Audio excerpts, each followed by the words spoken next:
नाली बनवाई, रोड बनवाई, एक एक गली बनवाई। हम थे कि वो अपने रिश्तेदारों से बोल रहे कहाँ तुमने रिश्ता कर दिया। निश्चित तौर पे ये रोड 100% बनेगा जिससे हर किसी को पानी मिल सके। ऐसा ना हो कि एच ब्लॉक को क्यों छोड़ दिया उससे।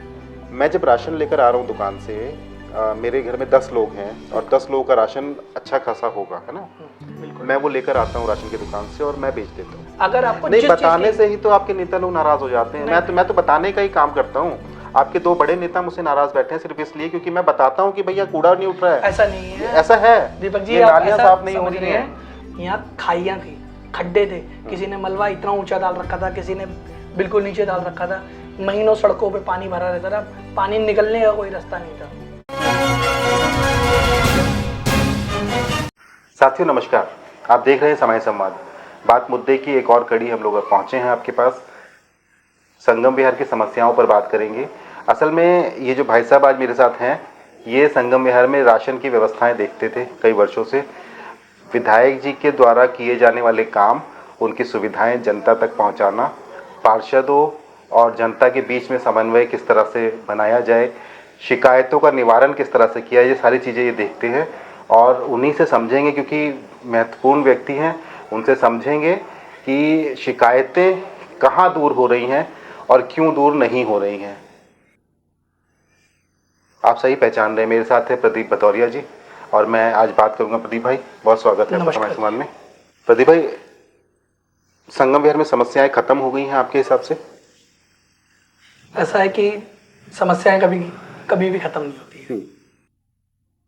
समस्याएं निरंतर चलती रहती हैं। कुछ चीज़ें हुई हैं, कुछ चीज़ें खत्म भी हुई हैं।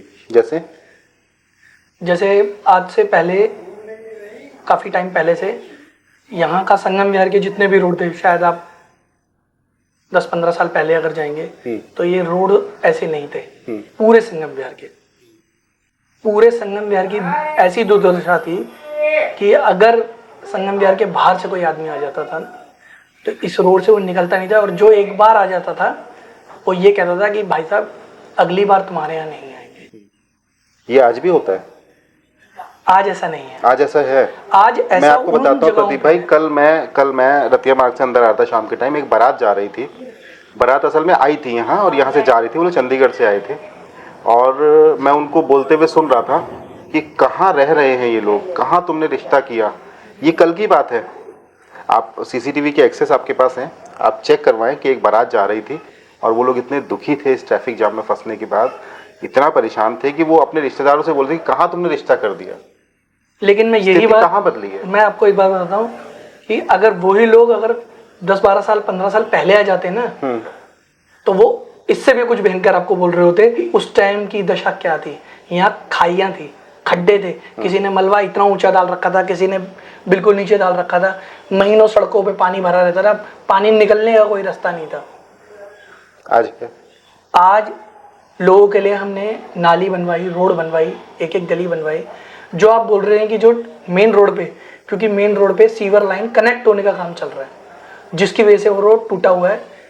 आने वाले कुछ समय के अंदर वो पूरा का पूरा रोड, लेकिन मैं देख रहा हूँ पिछले 20 दिन से काम नहीं चल रहा है और रोड अभी भी टूटा हुआ है। सर अब मैं आपको पहले बता देता हूँ, 20 दिन से जो काम रुका हुआ है वो इसलिए रुका हुआ है, पहले दिवाली थी सर। दिवाली की वजह से मार्केट वालों ने, जो व्यापार मंडल है, उनका काम धंधे में उन लोगों ने उनसे बात करी थी कि अगर वो रोड पे अभी भी काम जारी रहेगा तो उनके काम धंधे पे असर पड़ेगा। तो काम इसलिए वो स्लो कर दिया गया था। अभी इस टाइम पे क्या है कि ग्रैब लगा हुआ है, इसीलिए ये सारा काम रुका हुआ है।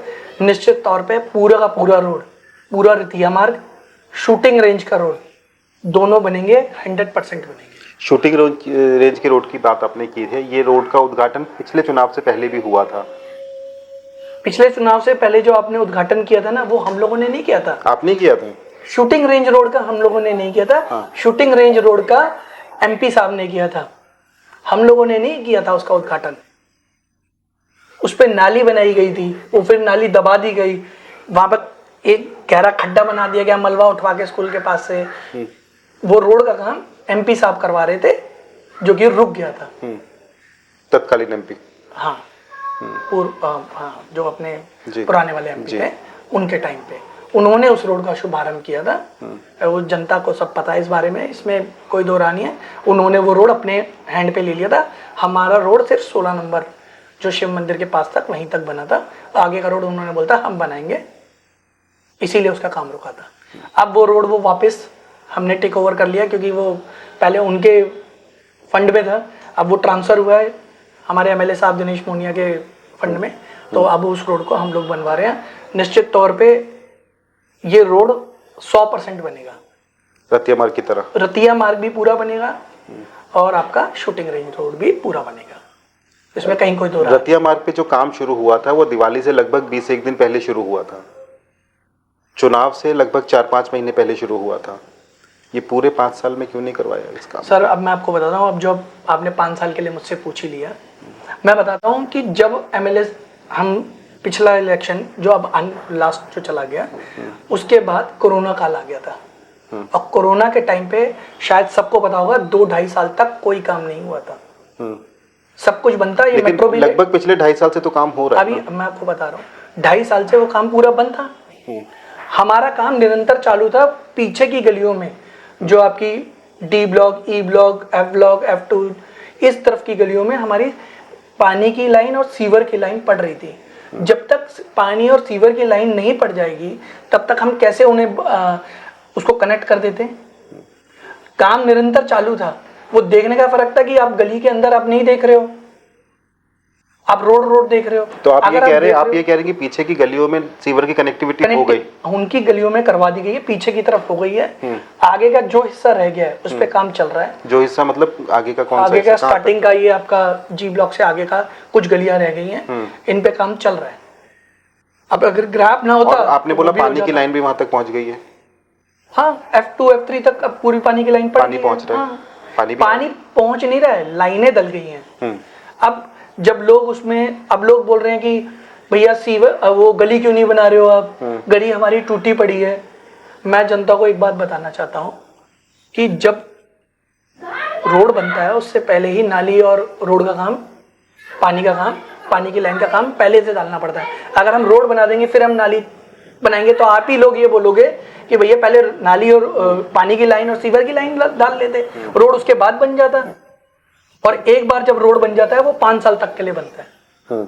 बात समझने वाली है, शायद जनता को ये चीज नहीं पता है, आप वो परेशान हो रहे हैं ना। जब सीवर की लाइन अब आपकी पूरी गलियों में उस तरफ, रोड के उस तरफ का जो हिस्सा है, मतलब डी ब्लॉक, ई ब्लॉक, अपना F2 इस पे पड़ चुकी है, जहाँ भी ये लाइन पड़ चुकी है हमारी, वहां पे हमने लोगों को बताया है कि भैया सीवर की लाइन पड़ चुकी है, आप अपने अपने लाइंस, अपने घर के जो सीवर्स की लाइन है या पानी की लाइन है उसमें आप जोड़ लो। और साथ ही साथ बिजली कह रहा हूं मैं आपको, पानी के जो मीटर की लाइन है उसके लिए आप ऑनलाइन अप्लाई करो। तो ये आप मुझे बताइए, जो लाइन अभी मेरे घर पे आ रही है उसमें से मुझे मीटर नहीं मिलेगा, मुझे मीटर के लिए अलग से लाइन लेनी होगी? जो पानी की जो नई लाइन डली है उसे दिल्ली जल बोर्ड ने डाली है, उसी से ही आपको पानी मिलेगा। पुरानी लाइन से उसका कोई मतलब? उसका कुछ लेना तो पुरानी लाइनें भी बंद हो जाएंगी? हाँ, और नई लाइनें जो गवर्नमेंट ने अपने स्ट्रक्चर के हिसाब से पूरे चारों तरफ फैलाई है, जिससे हर किसी को पानी मिल सके। ऐसा ना हो कि एच ब्लॉक को क्यों छोड़ दिया? उससे छोड़ा किसी को भी नहीं है, मैंने आपको बताया ये काम एच ब्लॉक तक हो जाता, लेकिन जो ये 2.5 साल जो कोरोना काल में बंद रहा, सबको पता है। ऐसा नहीं है कि सिर्फ हमारा ही काम बंद रहा, संगम विहार का ही काम बंद रहा, पूरे देश में हर जगह पे सब जगह का काम लेट हुआ, उसकी वजह से बंद रहा। जो काम नहीं हो पाया उसकी वजह से ये डिले हुआ है, लेकिन आने वाले समय में हम ये काम पूरा करेंगे और निश्चित तौर पे पूरे संगम विहार में पानी पहुंचाएंगे। आप तो राशन की व्यवस्था भी देखते थे, राशन की व्यवस्था आज बहुत अच्छी चल रही है आपके हिसाब से? मेरे हिसाब से एकदम सही चल रही है, कहीं कोई समस्या नहीं है। बायोमेट्रिक का सिस्टम है, जो आदमी अगर आपका राशन कार्ड है और आप अंगूठा लगाएंगे और आपको राशन मिलेगा, अगर आप अंगूठा नहीं लगाते हो तो जो आपका राशन होता है वो रिटर्न चला जाता है सरकार को। सरकार, मान लीजिए मैं राशन लेने इस बार नहीं पहुंचा, मैंने अंगूठा नहीं लगाया, तो मेरा राशन सरकार को वापस जाएगा? वो दुकानदार के पास नहीं रहता है। अच्छा। वो सर गवर्नमेंट के खाते में ही रहता है। जब तक आप अंगूठा नहीं लगाते हो तब तक नहीं मिलता। अगर आप अंगूठा लगाते हो, मैं राशन में आज भी मैं आपको बता दे रहा हूँ, अगर कोई भी आदमी है, आप अंगूठा लगाते हो, पर्ची मिलती है, तुरंत आप राशन लीजिए, पूरा राशन लीजिए, कुछ नहीं छोड़ना है। अगर कभी कभी भी किसी को कहीं कोई समस्या आ जाती है तो आप हमें फ़ोन कर सकते हैं, एमएलए को फ़ोन कर सकते हैं, या आप एसडीएम ऑफिस राशन दफ्तर है, आप सीधा जाके उधर जाके संपर्क करिए कि भाई फलानी दुकान वाला अंगूठा लगा ले रहा है लेकिन मुझे राशन नहीं दे रहा। या अगर आप वहाँ उधर नहीं पहुँच पा रहे हैं, आपकी कोई नहीं सुन रहा है, आप एमएलए ऑफिस में आ जाइए, एमएलए साहब को बोलिए। अगर आपकी कोई नहीं सुन रहा है तो आप समाज संवाद से भी संपर्क कर सकते हैं और हम इस पर फिर एक्शन भी इनके थ्रू करवाएंगे। मेरे को एक चीज़ और बताइए कि सरकारी फ्लैट मिलते हैं बहुत सारी जगह पर, जैसे यूपी में हम देखते हैं सरकारी मकान मिल रहे हैं, जगह मिल रही है, मैं वो जगह लेके सरकार से, और क्या मैं वो जगह बेच सकता हूँ? क्या मैं फ्लैट बेच सकता हूँ, वो मकान बेच सकता हूँ? गवर्नमेंट का मकान नहीं बेच सकते हैं, मकान नहीं बिक सकता। मतलब गवर्नमेंट तो मेरे नाम पे कर दिया, क्या मैं बेच सकता हूँ? नहीं, आप नहीं बेच सकते। नहीं बेच सकते। मैं जब राशन लेकर आ रहा हूँ दुकान से, मेरे घर में 10 लोग हैं और 10 लोगों का राशन अच्छा खासा होगा, है ना? बिल्कुल। मैं वो लेकर आता हूँ राशन की दुकान से और मैं बेच देता हूँ। अब ये तो बेचने वाले के अपनी कंडीशंस के ऊपर है, आप क्यों बेच देते हैं? हर आदमी, क्योंकि राशन की जो क्वालिटी है वो मैं खाता नहीं हूँ, मैं अच्छी क्वालिटी खाऊंगा, और मैंने वो बेच दिया और उसके मुझे पैसे मिल गए, मैं मार्केट से अच्छा वाला राशन खरीदूंगा। नहीं, ऐसा कुछ नहीं है। राशन अच्छी क्वालिटी का होता है। हर किसी की अपनी कुछ प्रॉब्लम हो सकती है, हो सकता है कि उसे किसी चीज की जरूरत हो। अब जैसे काफी सारे लोग, मैं तो 90% लोग देखता हूँ कि वो अपना राशन जो भी दुकान से लेते हैं, 90% लोग, कुछ लोग होते होंगे वो अपनी मजबूरी की वजह से शायद वो बेच देते हैं। अब वो मजबूरी, अब आपकी क्या मजबूरी है वो आप ही जानते हो, उसके बारे में मैं क्या बोल सकता हूँ? मैं बताता हूँ आपको। गली में रिक्शे पर लोग निकलते हैं राशन वाला अनाज खरीदने के लिए, आपको पता है, आपकी जानकारी में है? बिल्कुल है। आवाज लगाते हैं कि आप राशन वाला चावल बेचो और उसकी एक कीमत होती है। मैं जो 2 रुपए 3 रुपए 5 रुपए किलो खरीद के राशन से लेकर आ रहा हूँ, सरकार जिसका भार उठा रही है, मैं वो लाकर बेच दे रहा हूँ मार्केट में 20 रुपए किलो के हिसाब से। मुझे तो फायदा हो जा रहा है। असल में ये जो बोझ है ये सरकार के ऊपर पड़ रहा है। असल में जो इंफ्रास्ट्रक्चर पे पैसे लगने चाहिए थे वो मेरे राशन खरीदने पे सरकार लगा रही है, और वो राशन मैं लाकर मार्केट में बेच दे रहा हूँ। तो मेरे लिए कोई गाइडलाइंस नहीं होनी चाहिए कि मुझे भी वो राशन या तो मुझे मिले ना? इसके ऊपर हमने एक बार, हमारी लोगों की टीम ने, हमने इस पे एक बार एक एक्शन लिया था। कई लोगों को जैसे मैंने राशन देते हुए, बेचते हुए देखा, मैंने उन्हें जाके पूछा, पर्सनली पूछा कि आपने ऐसे क्यों किया, तो उन्होंने बोला भाई साहब ऐसे ऐसे हमारी कंडीशन में ये प्रॉब्लम है। अब उसको नहीं, देखिए मैं समझ रहा हूँ, 1-8% कोई लोग हो, लेकिन ऐसी बुरी कंडीशन किसी की नहीं कि राशन का सामान बेचकर घर का खर्चा चलाया जाए, ऐसा किसी की भी हालत नहीं होती है। अब ये तो मैं आपको बताऊं, ये तो हर पर्सन बाई पर्सन होता है, लेकिन जो 90% मैं मान रहा हूँ लोग यूज करते हैं, कुछ लोगों को मैं मान रहा हूँ कि वो लोग बेच देते होंगे। लेकिन प्रदीप भाई, अगर कुछ लोग होते तो उसके लिए एक दुकान थोड़ी बनी होती, एक रिक्शा लेके बंदा थोड़ी निकला होता कि भाई आप राशन का सामान हमें बेचो। अब ये लोगों ने अपना अपना बिजनेस बना लिया, कई लोग ऐसे होते हैं, तो एक्शन क्यों नहीं है? मैं यही कहना चाह रहा हूँ। या तो मुझे राशन ना मिले, मतलब मैं सरकार से राशन सस्ते दाम पे लेकर महंगे रेट पर बेच रहा हूँ मार्केट में, फिर वो मार्केट में ही आएगा। कुछ लोगों के ऊपर, मेरे हिसाब से ऐसे लोगों के ऊपर कार्रवाई भी होनी चाहिए। हाँ। अब लेकिन कार्रवाई का भी क्या है कि ऐसी कोई गाइडलाइन है नहीं, ऐसी कोई गाइडलाइन कहीं नहीं है कि अगर आप राशन ले रहे हो और आप किसी को दे रहे हो बाहर, आप वहां से अपने दुकान से ले आए और आप किसी को दे रहे हो, आप बोलो कि मेरी मर्जी मैं दे रहा हूँ, मेरी मर्जी। हाँ, तो ऐसा हमने किया है क्योंकि, ठीक बात है। तो उन्होंने बोला भाई हमारी मर्जी, हम बेचे, हम कुछ भी करें, आपको उससे क्या लेना देना है? हम उसको या तो हम यूज करेंगे, मेरे नहीं यूज में मैं गाय को खिला दूंगा। तो मैंने कहा भाई बात तो एकदम करेक्ट ही बोल रहा है, कुछ गलत नहीं है। तो इसीलिए कभी हमने इसके ऊपर ज्यादा ऑब्जेक्शन लगाया नहीं, लोगों ने भी कभी इसकी कोई कंप्लेंट नहीं करी, क्योंकि वो उनका एक पर्सनल मैटर है। लेकिन मैं आपको बता दूं कि गलियों में रिक्शे पे निकलते हैं लोग राशन का सामान खरीदने के लिए। मैंने बहुत लोगों को ऐसा देखा है। हाँ। बहुत सारे लोगों को, क्योंकि मैं यहाँ से सुनता हूँ अक्सर लोग जाते हैं रिक्शे पर कि राशन का सामान बेचो टाइप का आवाज लगाते हैं। हाँ, मैंने भी देखा है, हमने रुका भी है। अभी तो चुनाव आने को फिर से हैं, अब चुनाव की बिल्कुल तैयारियां चल रही हैं। आपको लग रहा है कि संगम विहार की जनता फिर से दिनेश मोहनिया साहब को चुनेगी, आपकी पार्टी को चुनेगी? क्योंकि मैं जब लोगों से बात करता हूं तो लोगों में नाराज़गी इस बात की है कि हमें इस रोड से आना पड़ रहा है, 1-1 घंटे का जाम लगता है, पानी की दिक्कत है, हमें बिजली आजकल तो नहीं जा रही है लेकिन हर दिन बिजली जाया करती थी। मैं आपको एग्जांपल देता हूँ, दिवाली की रात बिजली गई थी, 12 बजे से 1:30-2 बजे तक बिजली नहीं थी, ये दिवाली की रात की बात। तो कहीं कहीं किसी पे कोई लगाम नहीं है विधायक जी की, मतलब जो अपनी मर्जी से काम कर रहे हैं लोग, सड़कों पर यहाँ रिक्शे चल रहे हैं, 12 साल की उम्र के बच्चे रिक्शा चला रहे हैं, नशे में धूतों के रिक्शा चला रहे हैं, कोई लगाम नहीं है किसी चीज़ पे। अब मैं इसका आपको ना एक एक करके आंसर दे देता हूँ। सबसे पहले आपने बोला कि बिजली बहुत जाती है। मैं आपको बता देता हूँ, दिल्ली एक ऐसी सिटी है अपनी जहाँ लाइट ना के बराबर जाती है। पहली चीज तो यही है। अब आप बोल रहे हो कि संगम विहार में तो जाती है, संगम विहार के अंदर जो जाती है वो लाइट बैकेंड से नहीं काटी जाती है, ट्रांजिट से नहीं काटी जाती है। अगर यहाँ पर कहीं पे भी कोई फॉल्ट हो जाएगा तो जब उस फॉल्ट को ठीक किया जाएगा तो लाइट काटनी पड़ेगी। विदाउट काटे आप कैसे ठीक करोगे? आदमी पोल के ऊपर चढ़ेगा, उसे 20,000 वोल्ट का करंट लग जाएगा। तो जिस ब्लॉक में आप बैठे हैं प्रदीप भाई, उस ब्लॉक में दिन में 4-4, 5-5 बार लाइट जाती है। अब मेरी बात सुनिए। और कई घंटे के लिए जाती है कई बार। तो मैं ऐसे समझूं कि मैं घर में बैठा हूं और आज दिन में 5 बार अगर लाइट गई है तो कहीं 5 फॉल्ट हुए हैं। 5 फॉल्ट हुए हैं और उसकी जानकारी अब अगर आप BCS में अगर आप फोन करके लोगे तो वो आपको बता देंगे। कस्टमर केयर पे फोन करेंगे तो आपको निश्चित बताएंगे कि भाई यहाँ फॉल्ट हुआ है, फॉल्ट ठीक कर रही है, लाइनमैन लगे रहते हैं, इतनी देर आपको लगेगी। ऐसा नहीं है कि उनके ऊपर कोई लगाम नहीं है, पूरे उनके ऊपर लगाम है, तभी दिल्ली वालों को 200 यूनिट बिजली फ्री मिल रही है और लगातार मिल रही है। अगर आप यही यूपी या हरियाणा में आप चले जाओगे तो आप बोलोगे 5-5, 10-10 घंटे, 20-20 घंटे, पता चले 2-2, 4-4 दिन तक लाइट नहीं आती है।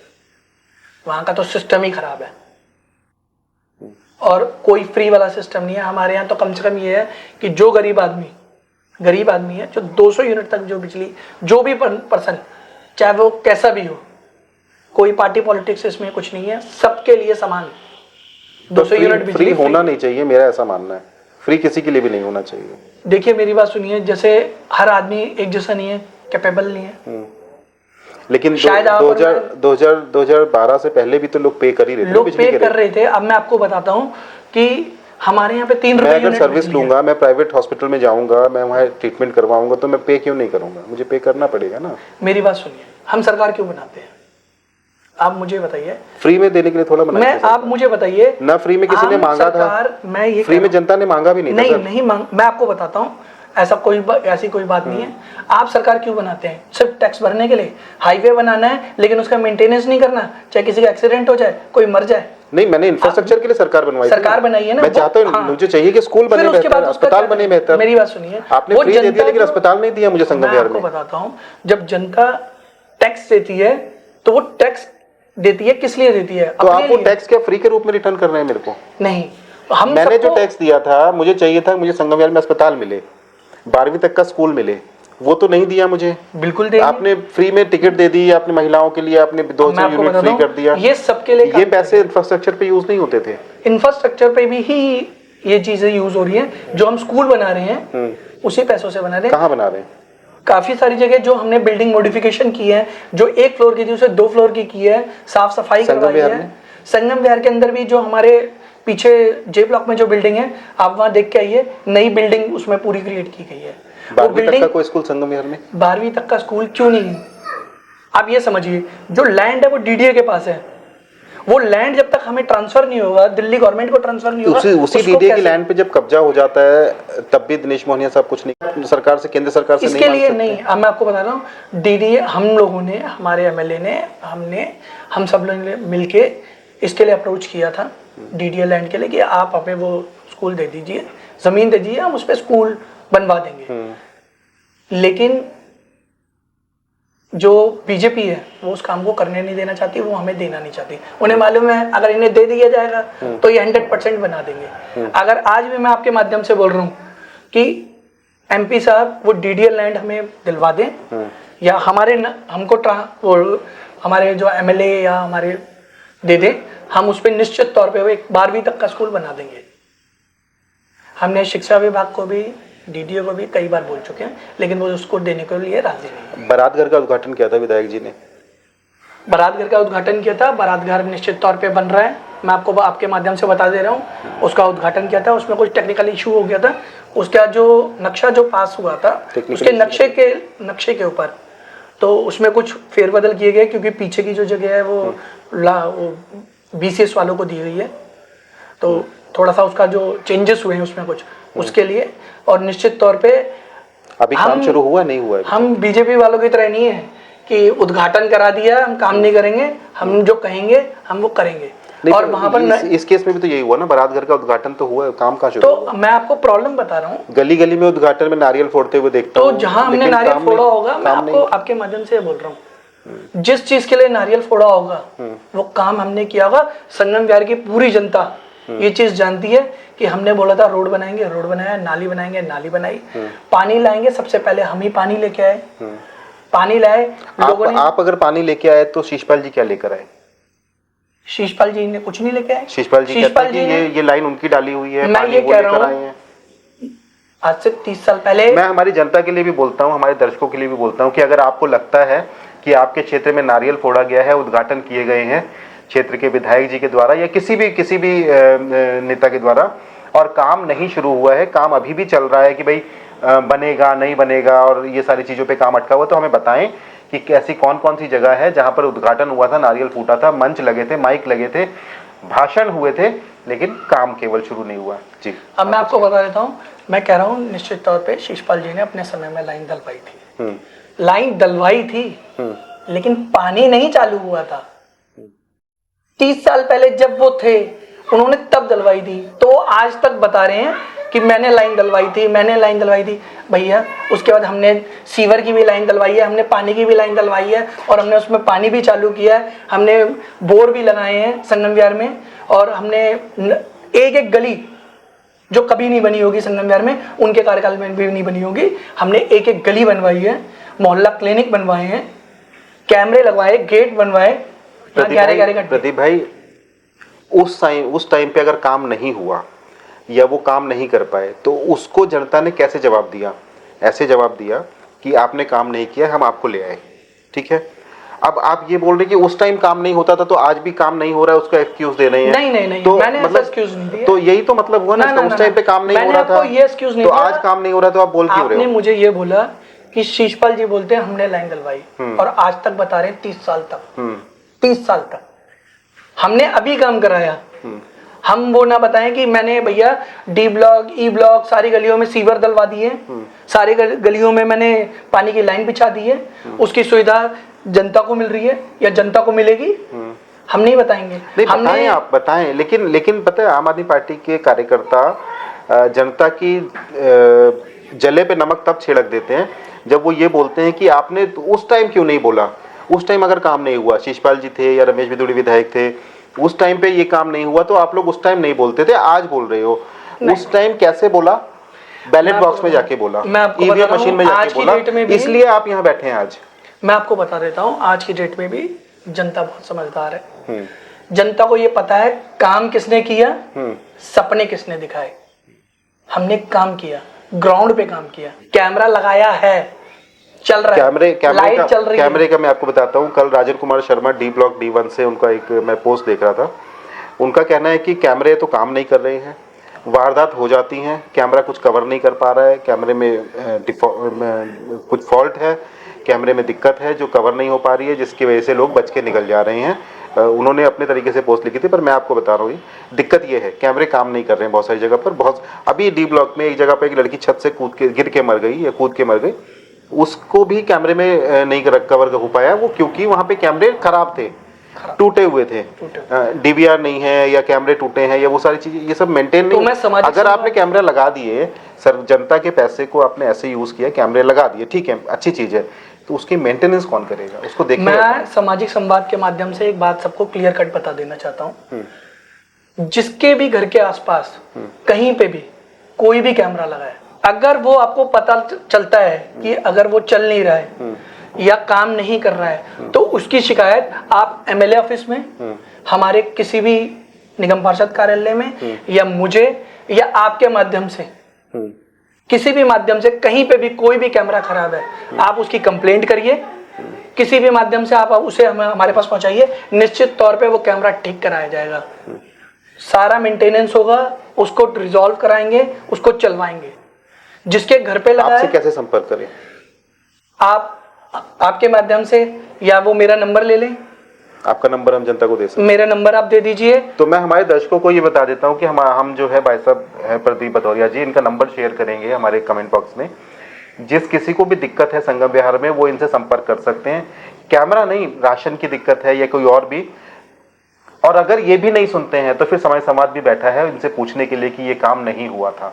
तो जी आप कुछ कह रहे थे? आपको मैं एक बात बता रहा हूँ, देखिए यहाँ पे हमारे बहुत सारे कार्यकर्ता भी हैं और एमएलए साहब भी हैं, निगम पार्षद भी हैं। देखिए लोग अब शिकायतें बोलते हैं, कहीं कोई समस्या नहीं है, हम उसको करेंगे। हम अगर बैठे हैं तो हम लोग करेंगे, हमारे लोग करेंगे, लेकिन कम से कम आप वो हम तक पहुंचाएं तो सही, बताएं तो सही। अगर आपको नहीं बताने से ही तो आपके नेता लोग नाराज हो जाते हैं। मैं तो बताने का ही काम करता हूँ। आपके दो बड़े नेता मुझसे नाराज बैठे हैं सिर्फ इसलिए क्योंकि मैं बताता हूँ कि भैया कूड़ा नहीं उठ रहा है। ऐसा नहीं है, ऐसा है दीपक जी, नालियां साफ नहीं हो रही हैं।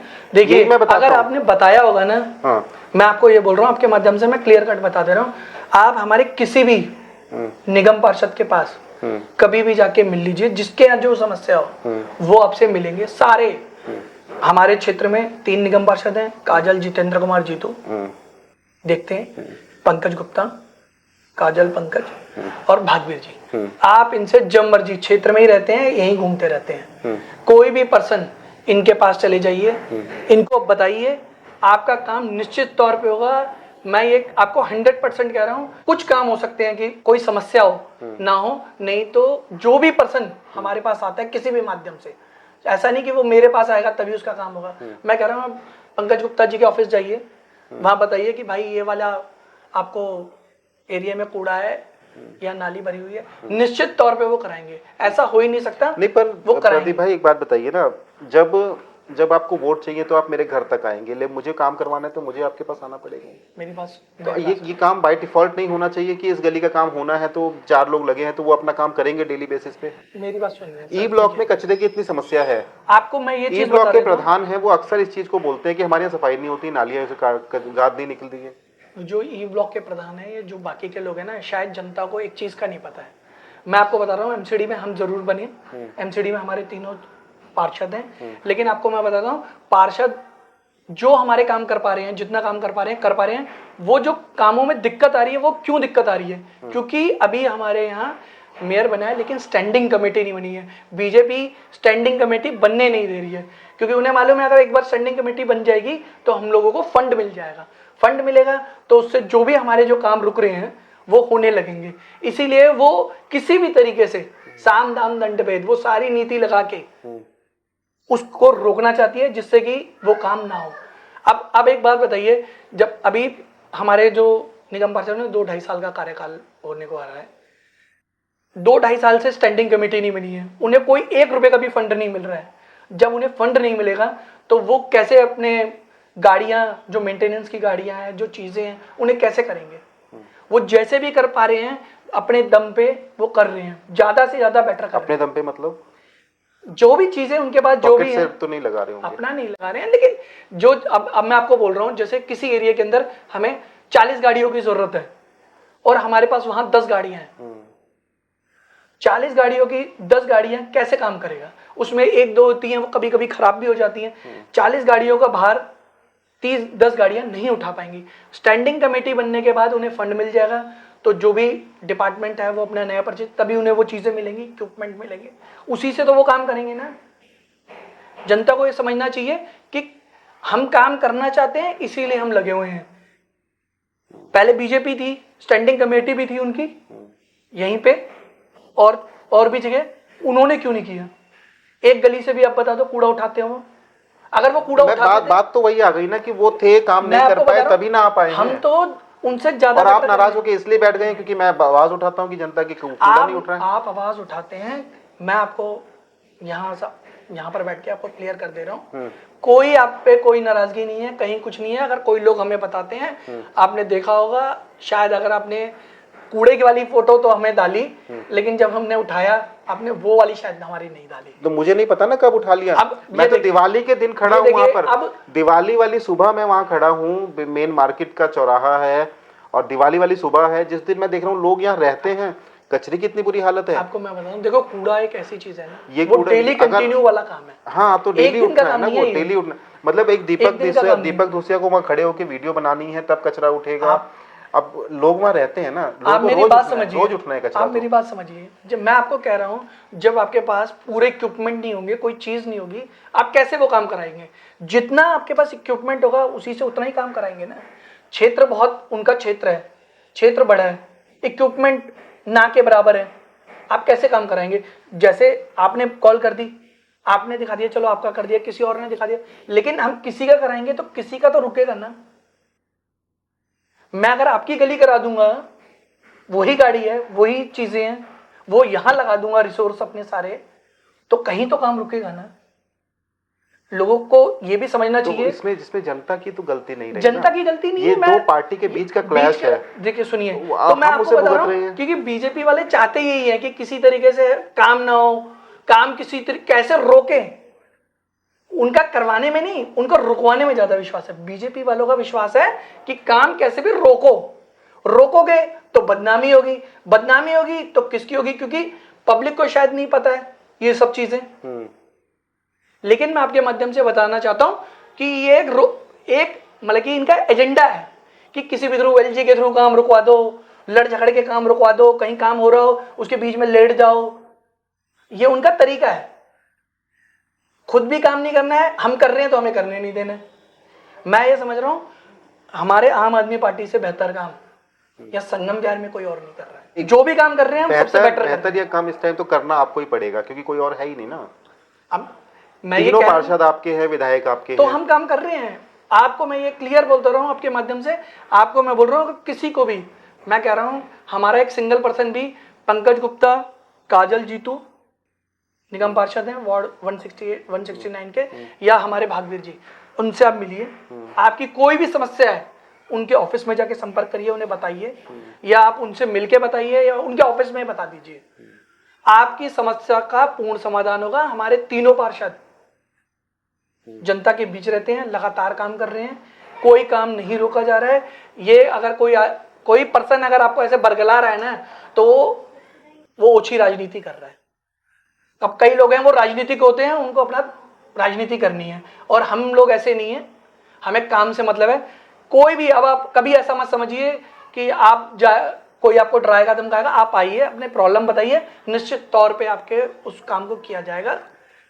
किसी भी माध्यम से अगर आपको लग रहा है आप वहां नहीं जा पा रहे हैं, आप हम तक आ पा रहे हैं, आप हमारे पास आ जाइए, हमें बता दीजिए।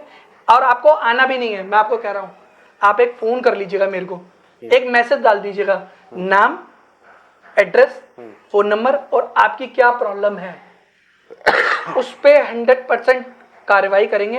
हो सकता है 100 में से कुछ की कंप्लेंट गलती से ना हो पाए, नहीं तो मुझे ये बताने की जरूरत नहीं है कि भैया मैं आपको, कि भैया देखो हमने आपका काम करा दिया, मुझे चमकाने की जरूरत नहीं है। आज से पहले आपने देखा होगा मेरी कोई फोटो भी नहीं है।